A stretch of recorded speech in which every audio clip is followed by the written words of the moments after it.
kasus dugaan pelanggaran hak cipta yang dilaporkan pencipta lagu Yoni Dores terhadap Lesti Kejora menuai sorotan usai Lesti Kejora disebut terancam 4 tahun pidana dan denda sebesar 1 miliar rupiah. Ya, meski belum dipastikan apakah Lesti Kejora memenuhi unsur pidana dugaan pelanggaran hak cipta tersebut, Yoni Dores tampaknya sangat yakin dengan laporan polisinya, sebab pihaknya merasa mengantongi bukti-bukti yang kuat. Sementara Lesti Kejora sendiri belum muncul dan angkat bicara mengenai kasus yang tengah menjeratnya itu.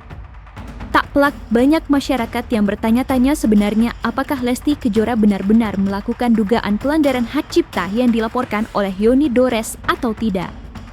Untuk memberikan pencerahan hukum terkait polemik tersebut, dalam kesempatan ini, praktisi hukum Tony RM memberikan pandangannya sesuai dengan ilmu hukum yang dipelajarinya. Dan untuk mengetahui apa saja opini yang disampaikan oleh Tony RM, serta saran yang diberikan untuk Lesti Kejora.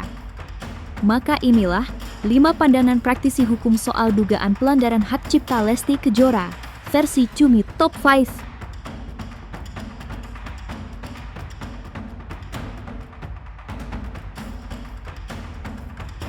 Yoni Dores resmi melaporkan penyanyi dangdut Lesti Kejora ke Polda Metro Jaya atas dugaan pelanggaran hak cipta pada 18 Mei 2025. Diketahui alasan Yoni Dores menyeret Lesti Kejora ke polisi ialah karena Lesti Kejora diduga membawakan lagu ciptaannya tanpa izin sejak tahun 2018. Sementara menurut pandangan praktisi hukum, Tony RM, laporan dugaan pelanggaran hak cipta Yoni Dores terhadap Lesti Kejora tak memenuhi unsur. Lantas seperti apa opini Tony RM terkait laporan tersebut? Apa yang membuat ia berpandangan jika Lesti Kejora tak memenuhi unsur pidana? Dan bagaimana pihak Yoni Dores menanggapi itu semua?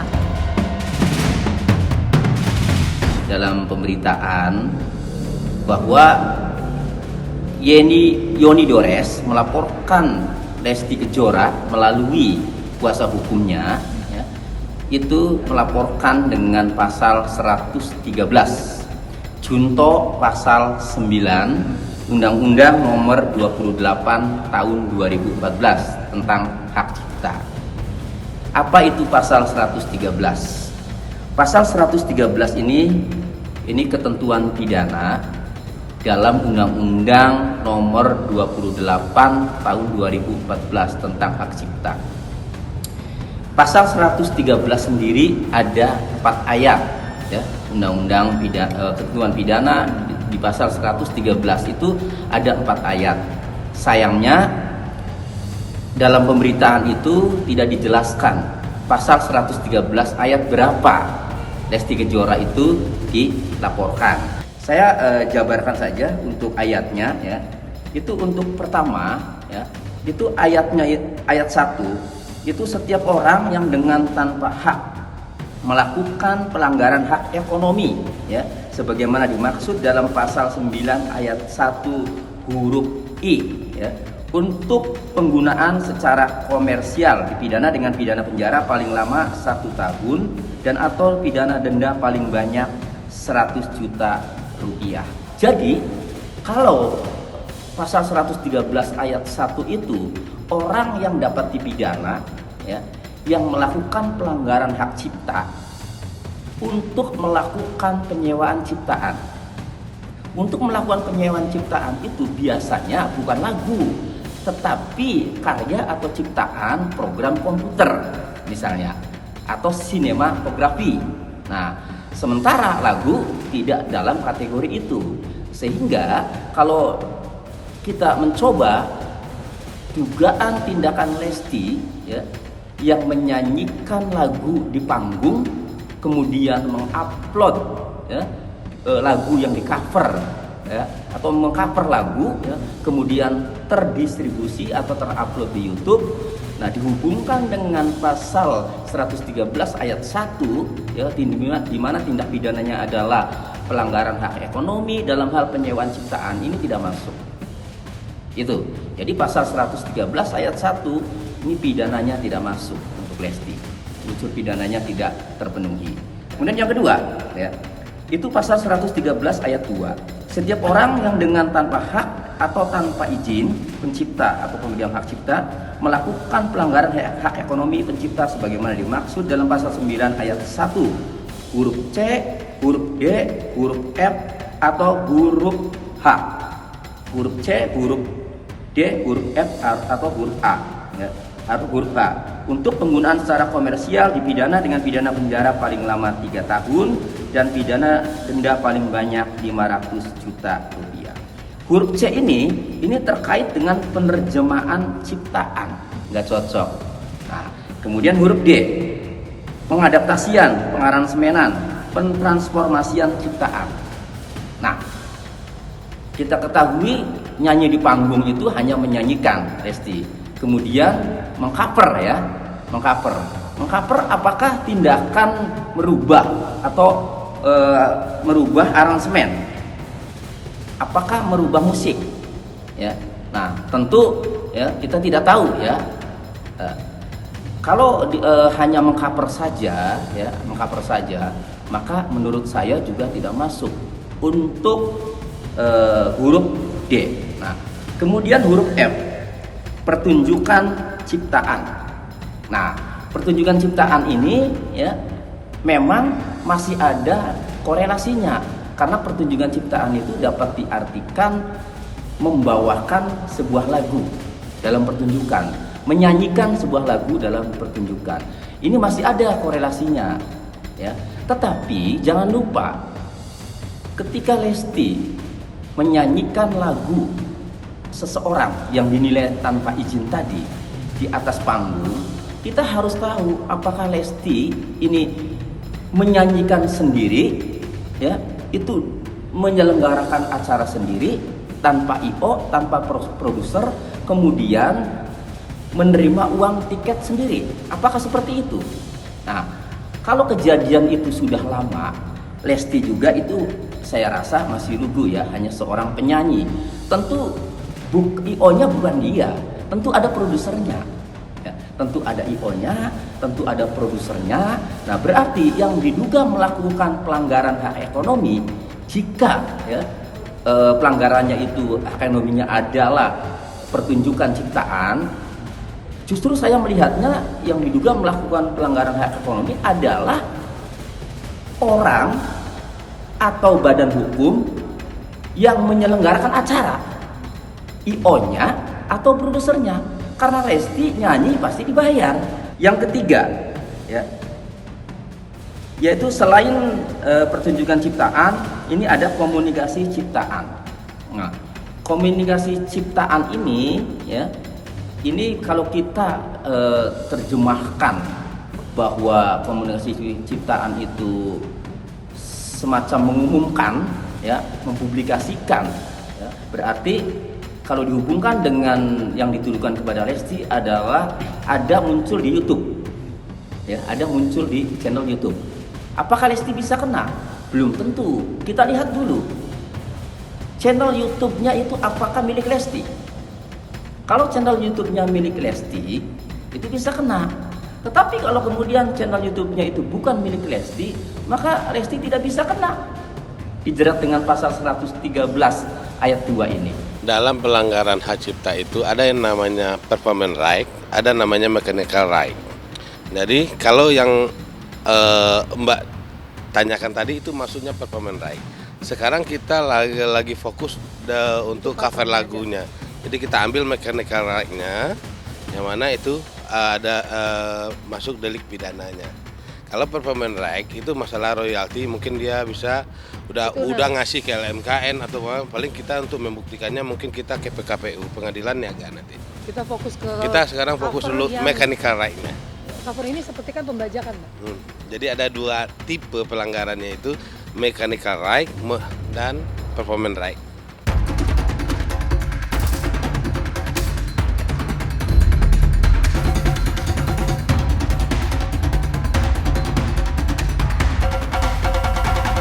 Praktisi hukum, Tony RM, beropini kemungkinan Lesti Kejora dipenjara sangatlah tipis.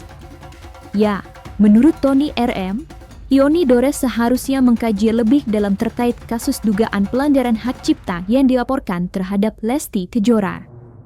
Karena bisa saja Lesti Kejora tak terbukti mengkomersilkan video cover lagu yang dipermasalahkan oleh Yoni Dores. Sementara Yoni Dores, melalui asistennya Pepi, menyatakan jika sebenarnya ia ingin bertemu baik-baik dengan Lesti untuk mendiskusikan permasalahan tersebut. Namun menurutnya Lesti Kejora tak memberikan respon yang baik sehingga ia menyeret permasalahan tersebut ke jalur hukum. Lantas seperti apa opini Tony RM? Dan seperti apa respon pihak Yoni Dores?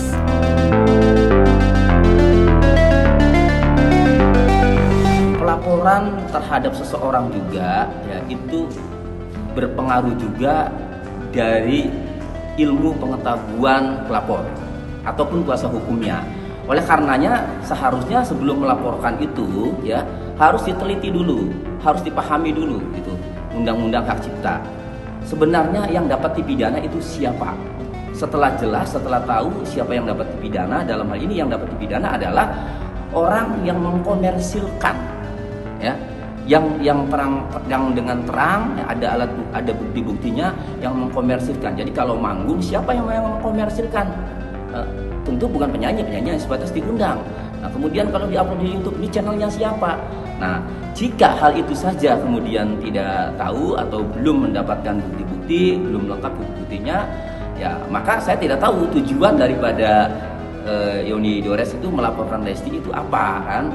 Karena kalau capaiannya adalah agar Lesti ini dapat dipidana, menurut saya setelah kita kaji tadi, ya sepertinya tipis, kemungkinannya tipis. Lesti dapat dipidana. Makanya Mbak Lesti Kejora, mohon maaf, Pak Yoni Dores sebenarnya mau ketemu Mbak Lesti, mau ngobrol baik-baik aja, kita kan silaturahmi.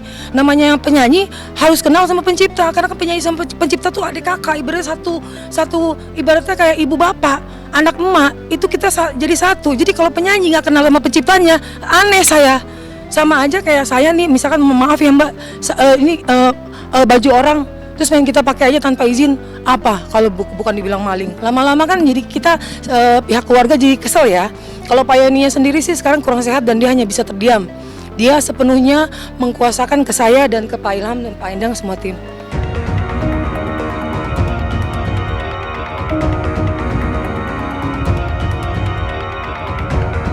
Dalam kasus dugaan pelanggaran hak cipta yang dilaporkan oleh Yoni Dores terhadap Lesti Kejora, praktisi hukum Tony RM beropini jika Yoni Dores harus mengantongi bukti yang kuat. Sebab jika dilihat dari unsur pidana yang telah dipaparkan sebelumnya, jika Yoni Dores tak memiliki bukti-bukti tersebut, maka laporan polisinya akan sia-sia. Sementara Yoni Dores melalui kuasa hukumnya Ilham, menyatakan jika pihaknya telah menyerahkan bukti lengkap dan siap membawa saksi dalam proses penyidikan. Lantas seperti apa opini Tony RM? Dan bagaimana tanggapan pihak Yoni Dores?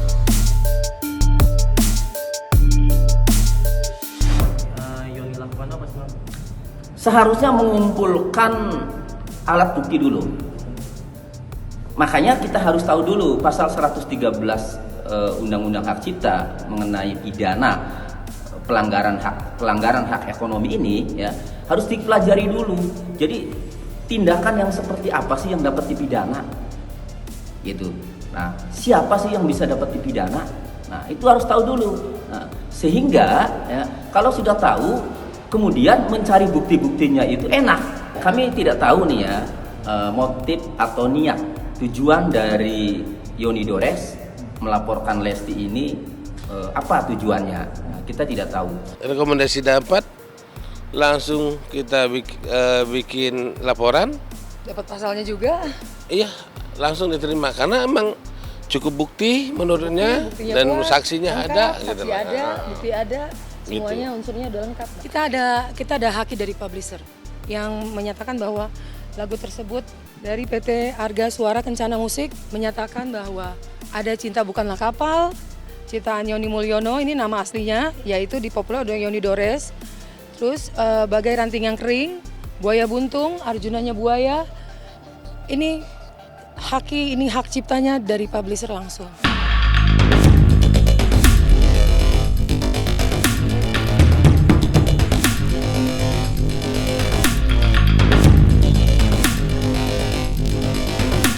Praktisi hukum Tony RM beropini jika laporan yang dilayangkan oleh Yoni Dores terhadap Lesti Kejora diduga salah alamat.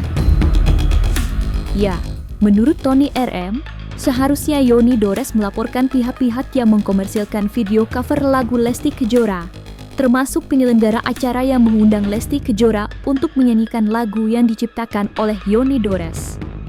Sementara Yoni Dores melalui kuasa hukumnya Ilham, menyatakan pihaknya meyakini jika Lesti Kejora lah yang harus bertanggung jawab atas itu semua. Lantas seperti apa opini Tony RM dan bagaimana sanggahan dari pihak Yoni Dores?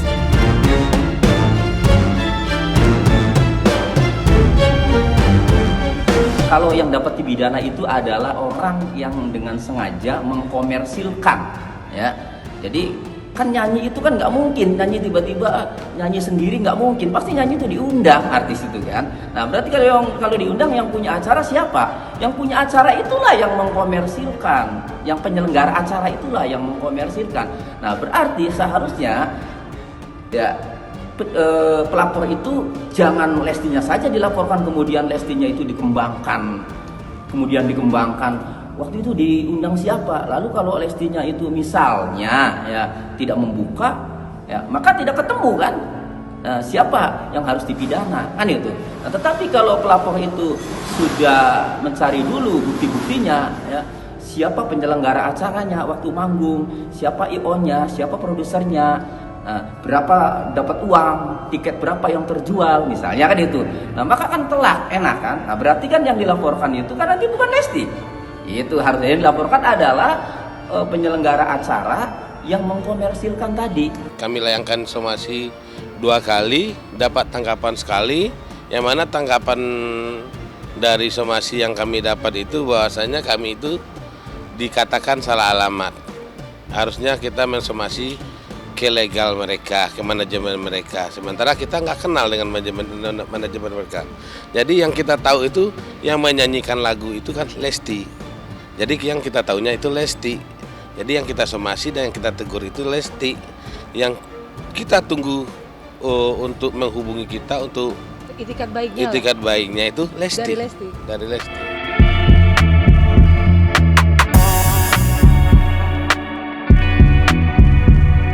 Praktisi hukum Tony RM menyarankan agar Lesti Kejora angkat bicara mengenai kasus dugaan pelanggaran hak cipta yang dilaporkan oleh Yoni Dores. Ya, seperti diketahui, hingga saat ini Lesti Kejora belum memberikan penegasan apapun, sehingga dikhawatirkan kasus tersebut akan menjadi bola liar yang menimbulkan isu-isu miring. Lantas seperti apa saran yang diberikan Tony RM untuk Lesti Kejora? Lesti ya seharusnya agar kasus ini segera terang benderang karena publik juga ingin tahu, ya. Lesti seharusnya segera menjelaskan 2 hal yang dituduhkan itu, harus segera jelaskan, segera klarifikasi. Bagaimana kronologisnya dia bisa nyanyi waktu itu, menyanyikan lagu lagu objek ciptaan yang diklaim sebagai ciptaan YD kan itu.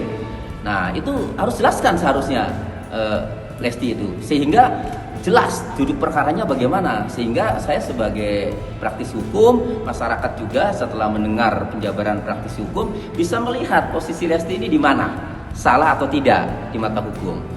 Lesti juga harus menjelaskan sebenarnya ya mengenai mengcover lagu itu bagaimana, lalu diupload di YouTube itu YouTube siapa, apakah YouTube Lesti atau bagaimana kan itu.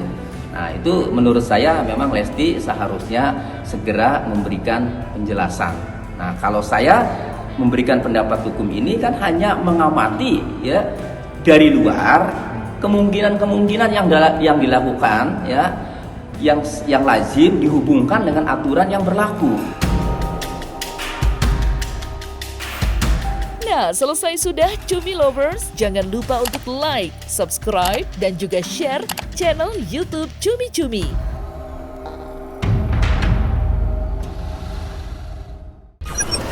1, 2, 3, 4, 5